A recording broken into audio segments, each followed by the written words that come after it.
아무래도 심각한 얘기를 안 할 수가 없는데 4월 4일 윤석열 파면이 끝나서 이제 모든 게 정리됐다라고 생각한 분들도 많았을 텐데 여전히 최기현 선배 전국 상황이 녹록지 않은 것 같은데요. 녹록지는 않습니다만 저는 그러니까 이게 마지막 작전이랄까요? 뭐 마지막 최대 발악, 최악의 발악 뭐 이런 것들을 하는 게 눈에 뻔히 보이기는 합니다. 근데 그런 것들이 정치공학적으로만 접근을 하고 있기 때문에 네. 근데 정치공학이라는 게 한 가지 큰 약점이 있습니다. 한 가지 큰 약점이 뭐냐면 당위적인 거에는 못 당해내요. 아, 당위적인 거에는 못 당해냅니다. 그러니까 정치공학적으로 야 이번에 20대가 조금 그래도 반반 나뉘는 거 아니야? 그러면서 20대에서 좀 묶어주면 또 그리고 중도층이라는 사람들 또는 무당층이라는 사람들 아니면은 아직 마음을 정하지 않았던 30%가 뭔가 이쪽에서 그러니까 국민의힘 쪽에서 네. 한 명으로 해주면 그 사람들이 아마도 보수 또는 중도층일 것이기 때문에 왜냐하면 진보나 민주당 지지층은 아무래도 이재명 후보 경선 후보에게 많이 이제 쏠렸을 거 아니에요. 그러면 남은 중도층 또는 무당층이라는 거는 보수나 중도일 가능성이 굉장히 높거든요. 그렇죠. 네. 그거를 이제 중앙일보, 조선일보는 아주 쉽게 20대 플러스 중도 무당층 30% 남았어. 30% 이상이니까 이쪽이 이쪽으로 더 붙고 단일화를 시키고 뭐 이러면은 혹시 승산이 있지 않을까? 그게 이제 50만 표로 이기거나 500만 표로 그렇죠. 지거나 네. 그런 양상훈 주필의. 네. 네. 주필의 칼럼이었던 것 같은데 그런 생각을 조선일보나 중앙일보가 좀 지금 하고 있는 것 같은데 네. 그건 이제 사람들 마음을 잘 못 읽는 것 같습니다. 사람들은 정치공학적으로만 생각하지 않고요. 그냥 당연하다고 당위적이다라고 생각하는 것이 먼저 앞서요. 그거는 바람과 시류와 시대 정신을 탑니다. 그렇기 때문에 중도층 보수층이라고 하는 분들이 이 조선일보나 중앙일보 생각대로 그 계층일 가능성이 저도 높다고 생각해요. 보수나 중도 계층이 높을 네. 거다. 지금 뭐 정하지 못하고 있는 사람들이. 그러나 당위적으로 그분들이 생각했을 때 한국인들이기 때문에 야, 또 국민의힘 후보 찍어? 당위적으로 불가능해. 마음속으로 당위적으로 불가능하기 때문에 지금 현재 여론조사에서도 난 안 정했어. 나 모르겠어. 이렇게밖에 대답을 할 수가 없다. 그분들이 한 50여일 지나서 정말 그분들이 다 윤석열과는 아니거든요. 어떤 확신법이랄지 뭐 윤석열 권성동과는 아니기 때문에 갑자기 그분들이 30%가 돌아서 가지고 뭐 50만 표 차로 우리가 몰아주자. 나라를 완전히 말아먹어 버리자. 그거는 이제 중도 보수가 아니지. 그러니까요. 중도 보수가 아니고 대한민국 국민을 너무 가볍게 본 거죠. 왜냐하면 그걸 뭘로 그러면 니는 증명하냐? 탄핵 여론. 그다음에 윤석열 파면 여론. 그다음에 정권 교체가 합당하냐 아니면은 정권 연장이 합당하냐. 요 여론조사를 같이 믹싱해 가지고 우리가 생각을 해보면 저와 똑같은 결론이 나올 수밖에 없어. 근데 조선일보나 중앙일보의 사고방식은 그 방식이 아니고 굉장히 정체된 사고방식이거든요. 요런 사고방식을 언제 많이 썼냐면 우리 이준석 의원이 많이 활동했던 이준석 하태경의 합작으로 활동했던 2020년, 2021년에 세대 포이론으로 많이 썼습니다. 세대 포이론으로. 네. 네. 그게 이제 정치공학적 접근인데 그게 혐오화돼 버렸어요. 그러니까요. 네. 말씀 들어보니까 정치공학 그 보수 언론의 발명품이라는 게 그렇지. 최근에는 한덕수 가지고 굉장히 많이 우려먹지 않았습니까? 맞습니다. 제가 한덕수 관련된 거 일반 방금 말씀 주신 것처럼 일반 국민들은 한덕수는 그냥 내란 세력의 한 주축이라고 생각을 하지 그렇죠. 이들이 전혀 중도층에 지금 소구되는 인물이 아니에요. 근데 방금 말씀 주신 거에 너무 동의하는 게요.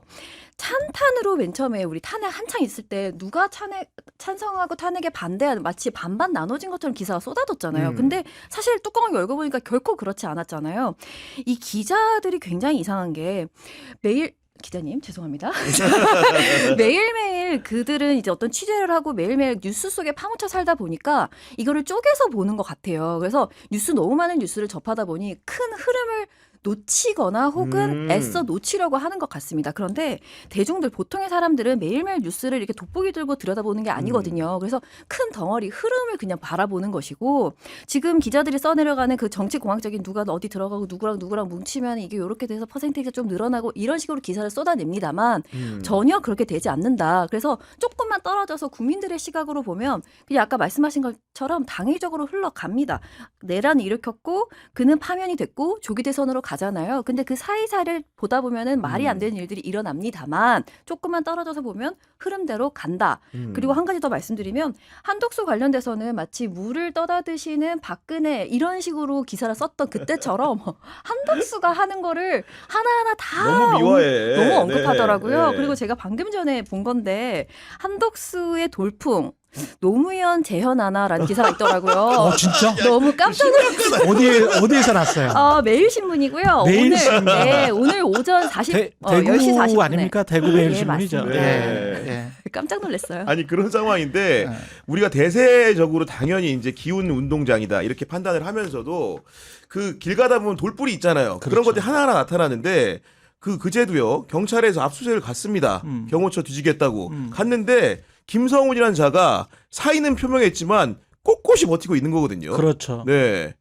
근데 방법은 없을 것 같아요. 그 더불어서 이렇게 이제 계속 그런 것도 하고 어제죠. 어제 같은 경우에 기자들 다 초대해가지고 무슨 윤석열 어게인 당인가 뭐 하나 그러니까, 만든다고 네. 했잖아요. 윤어게인. 네. 네, 윤어게인 당인가 만든다고 해서 저도 이제 기자 소통방이라고 해가지고 들어갔어요. 아 저도. 진짜요? 네. 아유 왜 들어가야지.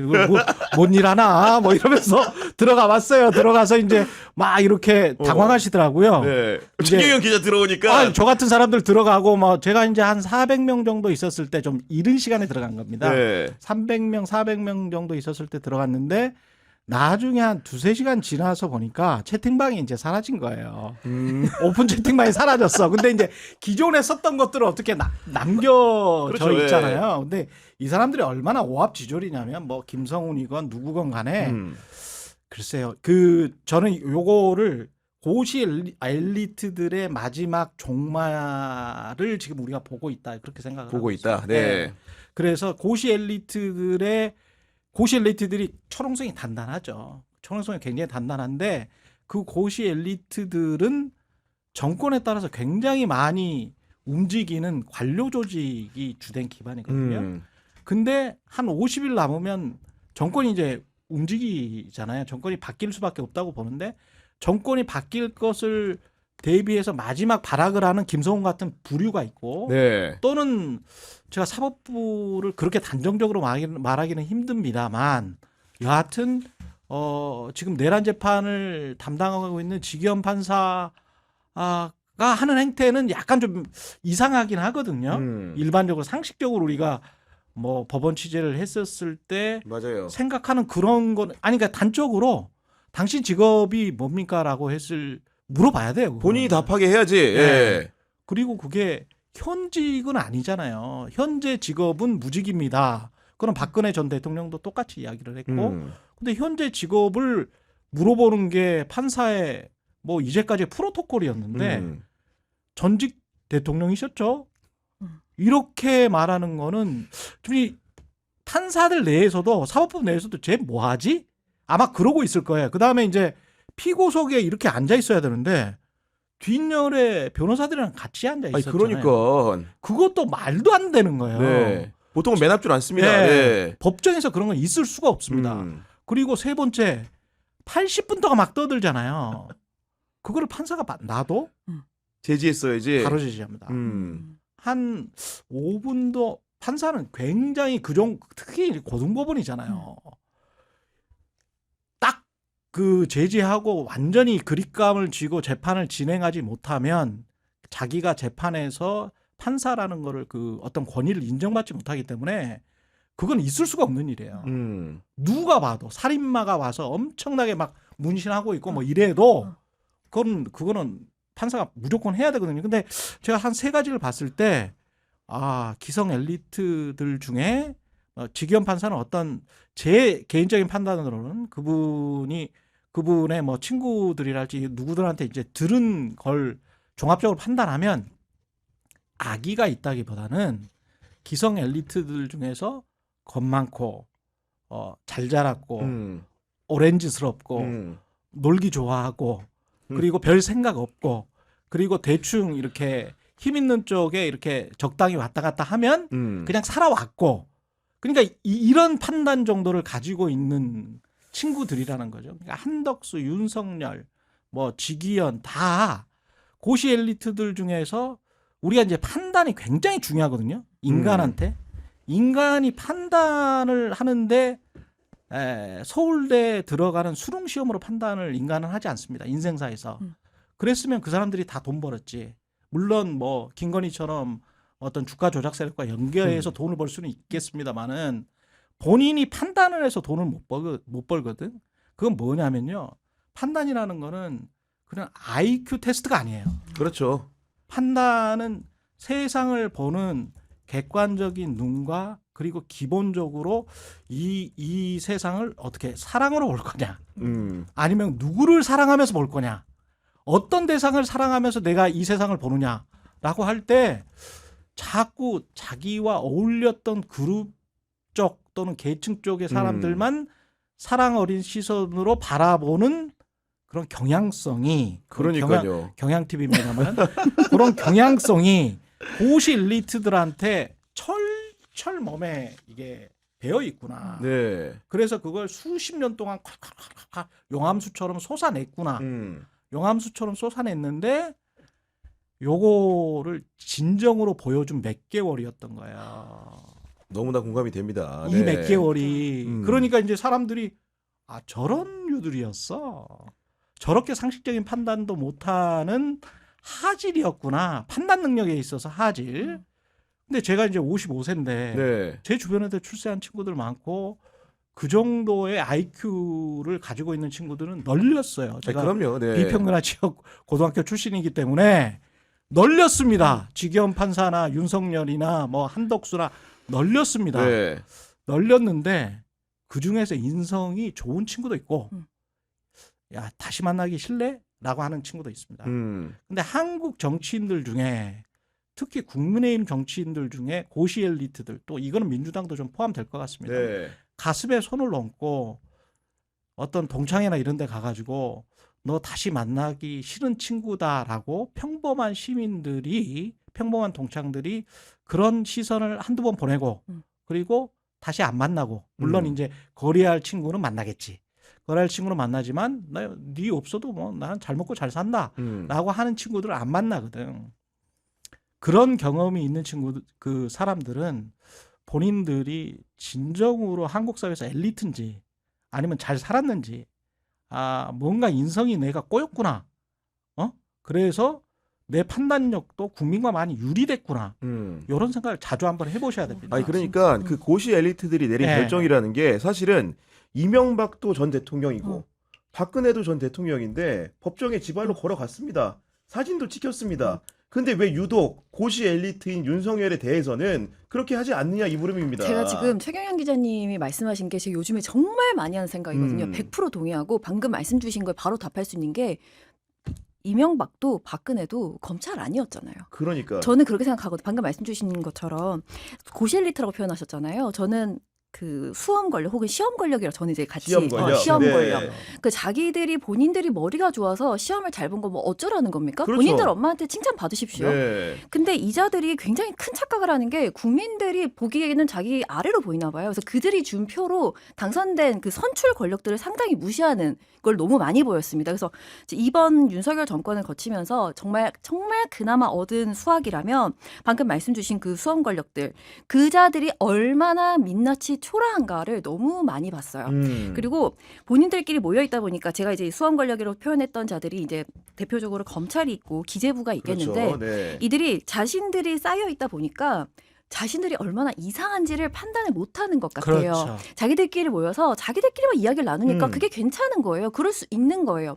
그래서 이제는 그 모습들을 우리가 이렇게 보다 보니까 쟤네 이상한데라는 거를 너무 많이 보여줬다. 맞아요. 그래서 네. 이때까지 검찰 뭐 개혁해야 된다 어쩐다 이야기했지만 국민들 대다수가 그래도 라는 조금의 신뢰감이 있었는데 이번에 그것을 적나라하게. 아예 그렇죠. 네. 아예 박살을 냈다. 그리고 기재부도 질사라 다 튀어나와서 그럼 우린 좀 어때? 우리 해도 너희도 나가리. 대해서 날아갔다라는 이 정말 너무 그나마 다행이다. 그나마 소득이다라는 말씀을 드리고 이번에 이완규, 함상훈 이런 자들도 나왔다가 본인들이 과거에 했던 일들만 잔뜩 밝혀지고 그러니까. 날아가지 않았습니까? 그래서 정말 의외의 소득이 아주 조금 있었다. 아니 그리고 이제 계엄 이튿날 12월 4일 날 그 삼청동 안가에 모인 4명의 회동에 대해서 진상 규명을 해야 된다고 하는데 그렇죠. 공교롭게 그 4명도 검사 아니면 판사 출신입니다. 그렇죠. 예. 그러니까 이게 결국은 내란 특검 이번에 김용민 의원이 그런 페북에 그런 이야기를 써놨더라고요. 이번에 부결시킨 내란 특검이 가장 약한 버전이었다. 아마 후회하게 될 것이다. 그러니까. 그런 이야기를 써놨더라고요. 근데 저는 정권이 바뀌고 내란 특검이 되고 김건희 특검, 뭐 명태균 특검 다 할 텐데 네. 그 상황에서 이 사람들이 도대체 어떤 거를 숨기고 있었는지가 아마 낱낱이 드러날 겁니다. 낱낱이 드러날 수밖에 없는 게 아까 말한 그 고시 엘리트들 중에 1급이나 이제 2급들이 있거든요. 근데 그 사람들은 이제 봤고 들었고 그다음에 증언할 수 있는 것들이 있고 그다음에 일부는 서류로 분명히 남아 있는 것들이 있을 거예요. 아무리 감추려고 그럼요. 해도. 네. 그러면 한국의 공무원 조직이 그렇게 녹록하지 않기 때문에 정권 바뀌고 나면 저는 조급증 가질 필요는 없다. 네. 내란 특검, 상설 특검, 어떤 각종 특검을 통해서 그냥 이거는 이것대로 쭉 해 나가면 되고. 근데 지금 국민 여론이 경제와 민생에 굉장히 신경을 많이 쓰잖아요. 그래서 다음 정부는 경제와 민생에 굉장히 신경을 쓰되 요거는 부차적으로 그냥 한쪽에서 계속 하면 된다. 예. 근데 다만 우리가 걸리지 말아야 될 프레임은 보복 아니냐. 요것만 그냥 그때 가가지고 아니 그러면은 이렇게 그냥 물어보면 될 것 같아요. 아니 그럼 진실을 밝히지 말란 말이냐. 그러니까 네. 진실을 밝히지 말란 말이냐. 진실은 알아야지. 그리고 그 진실을 알고 난 다음에 죄가 가벼워. 그리고 거의 무죄인 것 같아. 그러면 이제 넘어가는 거죠. 근데 우리가 되돌려서 한번 이렇게 생각을 해봅시다. 엊그제 어떤 분을 만났는데 그분의 이제 그 아들이 세월호의 해경 청장의 변호인을 했어요. 그랬군요. 예. 근데 변명을 하는 것이 아니라, 그러니까 본인의 아들이기 때문에 이제 어쩔 수 없이 이제 어떻게 하게 돼야 되는 상황이었던 것 같은데, 본인이 변호를 잘해서 무죄가 나온, 여러분이 잘 모르시는 분들도 있으니까 해경청장 무죄 나왔어요. 맞아요. 네. 본인이 변호를 잘해서 무죄가 나온 게 아니라 검사들이 완벽하게 무죄가 나올 수 있도록 하나도 수사하지 않았더라. 그 얘기를 들었습니다. 아, 그 변호인 아버님이 예. 야, 충격적입니다. 그거는. 예. 네. 하나도 수사하지 않았다라고 자기 아들이 그랬다는 거예요. 이게 또 왜냐하면 이게 해경청장이 그때 그냥 얼마 안 있다가 헬기 타고 그냥 가버렸거든. 예? 헬기 타고 사람들 그냥 갔어요. 네. 갔는데 그거가 이제 자기 무슨 뭐 지휘 감독 어쩌고 저쩌고 거의 그 최상부에 있는 사람은 그거는 저 구명보트 타고 가가지고 그 1, 2, 3 경정인가요? 네. 그 저 사람 구하려고 갔었던 그 사람만 처벌받았거든요. 걔네들 일이지 나는 그 위에서 나는 열심히 하라 그랬고 내가 그럼 뭘 잘못했냐. 요런 식이거든요. 요런 식이야. 그러니까 재판이 그런 식으로 진행됐단 말이지. 근데 요 내란도 우리가 딱 지금 우려하고 두려워하는 거는 혹시 내가 그렇게 원래 헌법재판소에서도 그런 이야기 했잖아요. 내가 꼭 그렇게 시킨 건 아니고 걔들이 좀 오버한 것 같네. 그리고 어떤 애는 좀 거짓말한 것 같네. 그리고 지나놓고 보니까 뭐 국회에서 계속 쪼니까 걔들이 좀 당황해가지고 초기에 진술을 잘못한 것 같은데 뭐 이거잖아요. 핵심은 윤석열 씨의 이 거짓부렁은. 그렇죠. 근데 이제 그렇게 해서 해경청장처럼 도망가려고 하는 거야. 나는 저 상층부에 있어가지고 요 아래에서 뭔 일이 일어났는지는 잘 모르겠고. 애들 잘못이야 쉽게 얘기해서. 예. 그렇죠. 근데 그게 세월호 참사를 우리가 한번 겪었고 그 후에 또 이태원 참사도 이렇게 흐지부지 돼버렸습니다. 근데 그 윤석열을 그냥 가만둘 수 있을까? 우리가 요거는 세 번째는 나는 안 될 것 같아요. 네. 안 될 것 같아요. 그래서 요것도 특검을 통해서 결국은 검사들이 잘해야 됩니다. 입증 책임이 검사한테 있기 때문에. 예, 네. 검사들이 꼬치꼬치 해야 되고 나중에 변호인단이나 윤석열 변호인단이 열심히 하겠지. 그리고 이제 재판부는 야 검사가 안 가지고 오는데 나보다 어떻게 하란 거야. 한국의 재판부는 되게 이제 그렇거든요. 맞아요. 수동적이니까. 네, 수동적이기 때문에 미국 재판부처럼 야 그것도 있을 수 있는 거 아니야? 그러면 그거 추가로 한번 수사해 보자, 조사해 보자. 있으면 물증 가져와봐. 뭐 이래야 되는 건데 그거 없어. 없는 한국은 그런 제도도 없다 보니까 검사들이 잘해야 되는데 지금 검사들은 하는 꼬락서니가 명태균 그 사건이랑 거의 비슷하잖아요. 그래서 이거는 특검 들어가고 조근조근 하나하나씩 네. 단계적으로 하면 충분하다. 충분하다고 그러려면은 봅니다. 말씀 들어보니까 예. 우리가 작은 것부터 치밀하게 감시를 좀 해야겠다는 생각이 드는데 우리 언론이 보면은요. 윤석열, 김건희 부부가 굉장히 장시간 관저에 이유도 없이 대기를 했고 네. 일주일 후에 퇴거를 했는데 퇴거 쇼를 해버립니다. 네. 이러면 맹렬하게 비판해야 되는데 그러지 않고 그냥 경마식으로 보도한 거 아닙니까 그냥? 예. 너무 심한 게 이전부터 항상 생각했던 건데 어떤 세력 진영에 따라서 쟤네 원래 저렇잖아라는 느낌으로 너무 부드럽게 써줍니다. 왜 당장 나가라고 언론이 때려야 되거든요. 그럼요, 매일매일 예. 세금을 쓰고 있는 거잖아요. 근데 그거에 대해서 그렇게 방금 말씀하신 것처럼 맹렬하게 비판하지 않아요. 나간대. 그때 나간대. 조금만 기다려. 뭐 하시는 거예요 지금? 에이, 그 정도는 봐주자. 에이, 뭐 그럴 수 있잖아. 어? 아니, 네. 안 되죠. 안 되는 겁니다. 세금 한 푼이라도 그렇게 쓸 수 없는 거고. 그리고 아까 말씀 주신 거 경제적인 거를 앞에 내세우고 뒤에서 이제 이런 일들 특검이든 뭐든 해나갔으면 좋겠다고 말씀하신 거에 너무 동의하는 게 세 번째에서는 더 이상 더 실수하지 않기를 정말 바라는 게요. 이번에도 파면한다라는 그 순간 저번에 박근혜를 파면한다 했을 때 그 세월호 가족분들이 너무 오열하시면서 맞아요. 기쁨과 슬픔이 공존하는 모습을 봤는데 이번에도 근데 더 슬픈 건 모여 계시지도 못하더라고요. 이번엔 이태원 참사 12구 참사 유가족분들은 띄엄띄엄 너무너무 슬퍼하는 모습을 봤습니다. 그래서 저는 말씀을 드리는 게 네. 전면적으로 뭐 검찰을 개혁한다. 전면적으로 뭔가 그런 거 큰 거를 내세우지 않았으면 좋겠습니다. 전면적으로는 경제적인 이야기를 나누었으면 좋겠어요. 그런 이야기들이 언론에 더 많이 나왔으면 좋겠습니다. 왜? 사람들이 살아야 되니까 지금 너무 힘들거든요. 네. 20만 명 폐업했다는 게 뭐 장난이 아니잖아요. 그런 얘기하고 뒤에서 언론이 시끄럽게 떠들지 못하도록 방금 한 것처럼 경제적인 이야기들이 언론에서 막 나오고요. 뒤에서 진짜 일을 했으면 좋겠습니다. 문재인 1년 동안 거의 70-80%가 긍정적으로 국정 운영을 하고 있다라고 나왔을 때 그 1년 동안 힘이 실려 있을 때 그거랑 비슷하게 갈 것 같습니다. 이재명 정권이 만약에 이재명이 아니더라도 어떤 다른 대통령 그렇죠. 나온다면요. 네. 야권에서 나온다면. 네, 나온다면요. 그 높은 기대가 있을 때 왜냐하면 내가 지지하지 않더라도 1년 정도는 기회를 줘보자라는 게 보통 우리 국민들의 맞아요. 심리니까요. 네. 그 1년 동안 정말 경제적인 거를 내세우되 뒤에서는 정말 일을 정말 착실하게 해 나갔으면 좋겠다. 네, 그렇게 언론을 좀 이용했으면 아니 좋겠습니다. 그리고 우리